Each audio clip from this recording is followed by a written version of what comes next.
ಶಿಡ್ಲಘಟ್ಟ ತಾಲೂಕು ಜಮಕೋಟೆ ಹೋಬಳಿ KEDB acquire ಮಾಡಿದಾರಲ್ಲ ಆ ಪ್ರದೇಶದಲ್ಲಿ ಇರೋಂಥ ಜನ ನಡಕನಾಯಕನಹಳ್ಳಿ. ನಮ್ಮ ಭೂಮಿ ಬರಡು ಭೂಮಿ ಅಂತ ಅವ್ರು ಯಾರೋ ಅಧಿಕಾರಿಗಳು ಇಲ್ಲ ಮಂತ್ರಿಗಳು ಯಾರೋ ಫಿಕ್ಸ್ ಮಾಡಿಬಿಟ್ಟವ್ರೆ. ಬರಡು ಭೂಮಿಯಾಗ ಈ ಬೆಳೆಲ್ಲ ಬೆಳೆಯಕತ್ತದ, ಆಲೂಗಡ್ಡೆ ಬೆಳೆಯಕತ್ತದ, ಶುಂಠಿ ಬೆಳೆಯಕತ್ತದ, ಅರಿಶಿನ ಬೆಳೆಯಕತ್ತದ, ದ್ರಾಕ್ಷಿ ಬೆಳೆಯಕತ್ತದ. ನಾವು ಇದನ್ನ ಅವರು ಅಕ್ವೈರ್ ಮಾಡಿಬಿಟ್ರೆ ನಾವು ಮುಂದೆ ನಮ್ಮ ಪೀಳಿಗೆಗೆ ನಾವೇನು ಉಳಿಸ್ಬಿಟ್ಟು ಹೋಗ್ಬೇಕು. ದುಡ್ಡು ಕೋಟಿ ಕೋಟಿ ಇದ್ರೂ ಒಂದೇ ದಿವಸಕ್ಕೆ ಖರ್ಚು ಮಾಡ್ಬೋದು. ಅದೇ 1 ಎಕರೆ ಜಮೀನು ನಾವು ಒಂದು ದಿವಸಕ್ಕೆ ನಾವು ಸೇಲ್ ಮಾಡೋಕ್ಕಾಗಲ್ಲ. ಜಮೀನು ನಮ್ಮ ತಾತನವ್ರು ಮುತ್ತಾತನವ್ರ ಕಾಲದಿಂದ ಕೊಟ್ಟರೋ ಬಳುವಳಿ ನಮ್ಗೆ. ನಾವು ಅದನ್ನು ಬಿಟ್ಬಿಟ್ಟು ನಾವೆಲ್ಲ ಹೋಗ್ಬೇಕು.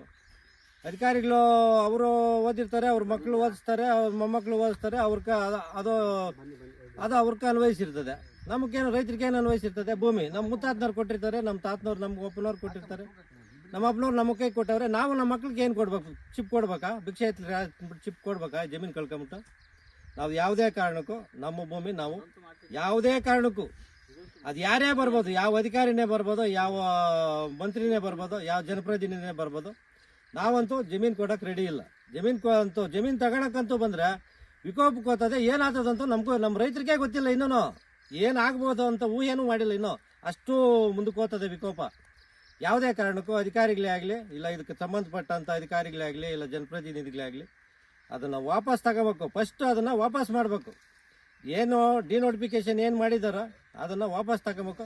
ವಾಪಸ್ ತಗೊಂಡು ನಮ್ಗೆ ಒಳ್ಳೆ ದಾರಿಯಲ್ಲಿ ನಡೆಯೋಂಥ ವ್ಯವಸ್ಥೆ ಮಾಡಿಕೊಡ್ಬೇಕು.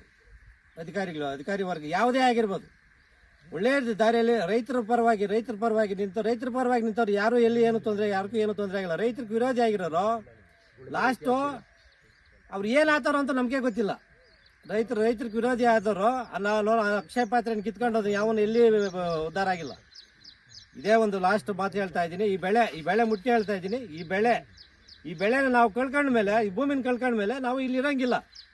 ಹೋಗ್ಬೇಕು ಇನ್ನೆಲ್ಲ. ನಾವು ಹೋಗಿ ಅಲ್ಮಾರಿಗಳ ಥರ ರಾಯಚೂರು ಬಿಜಾಪುರದವ್ರು ಮುಂಚೆ ಬರೋರು ಗೊಂಡ್ಚೀಲ್ಗಳು ಹಾಕಕ್ಕ, ಅಗ್ಲೇಸಿಯಾಕ ಇಷ್ಟೆಲ್ಲ ಕಟ್ಕೊಂಡು 10-15 ಎಕರೆ ಜಮೀನು ಮಾಡ್ಕೊಂಡು ನಾವು ಆ ಸ್ಥಿತಿಗೆ ಬರಬೇಕಾ? ಆ ಸ್ಥಿತಿಗೆ ನಮ್ಮ ಸರ್ಕಾರ ತರಬೇಕಾ ನಮ್ಮನ್ನ?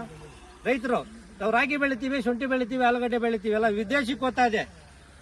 ನಾವು ಬೆಳೆದ ಮೇಲೆ ಏನು ತಗೊಳ್ತೀಯ? ನೀನು ತಗೊಂಡು ಮಣ್ಣು ತಗೊಂಡಾಗ ಮಾರ್ತೀಯ? ಬೇಡ ಸ್ವಾಮಿ. ಯಾವುದೇ ಕಾರಣಕ್ಕೂ ನಾವು ನಿಮ್ಮನ್ನ ವಂದನೆ ಮಾಡಿ ಕೇಳ್ತಾ ಇದ್ದೀವಿ. ನಮ್ಗಂತೂ ಭೂಮಿ ಉಳಿಸ್ಕೊಟ್ರೆ ನಮ್ಗೆ ಯಾವುದೇ ಕಂಪ್ನಿ ಬೇಡ.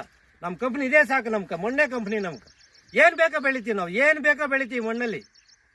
ಇನ್ನು ಕಂಪ್ನಿಯಲ್ಲಿ ರಾಗಿ ಬೆಳೆಯೋಕ್ಕಾಗಲ್ಲ, ಅಕ್ಕಿ ಬೆಳೆಯೋಕ್ಕಾಗಲ್ಲ, ಅನ್ನ ತಿನ್ನೋಕ್ಕಾಗಲ್ಲ. ಅಡುಗೆ ಮಾಡ್ಬೇಕಾದ್ರೂ ಮಡಿಕೆ ಬೇಕು, ಮಡಿಕೆ ಮಾಡ್ಬೇಕಾದ್ರೆ ಮಣ್ಣೇ ಬೇಕು. ಯಾವುದೇ ಕಾರಣಕ್ಕೂ ಬಿಡೋದಿಲ್ಲ ಸ್ವಾಮಿ ನಾವು. ಇಷ್ಟು ಮಾತು ಹೇಳಿ ನಾನು ಇದನ್ನು ಕಡೆ ಮಾಡ್ತಾಯಿದ್ದೀನಿ.